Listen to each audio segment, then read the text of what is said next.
But I also wanted to give an update on the tragedy that happened last night here in Washington, D.C., and provide a little bit more information as we are actively working to investigate and understand what occurred and why.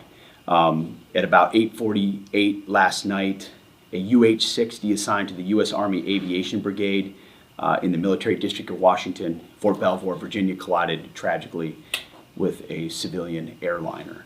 The unit involved, the Army unit involved, was Bravo Company 12th Aviation Battalion at Fort Belvoir. It was an annual proficiency training flight. And when we look at the crew, and not all kin have been notified, so we're going to withhold ranks and names at this point. We do know on our side who was involved. It was a fairly experienced crew, and that was doing a required annual night evaluation. They did have night vision goggles. The 12th Aviation Battalion, as of now, is granted a 48-hour operational pause on contingency missions as what happened is reviewed, and a senior level aviation team, an investigative team from our Aviation Safety Center, was deployed last night and already is in Washington, D.C. to investigate what's going on.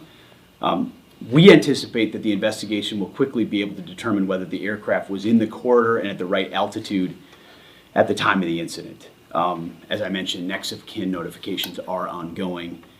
It's a tragedy, a horrible loss of life for those 64 souls on that civilian airliner, and of course, the 3 soldiers in that Black Hawk.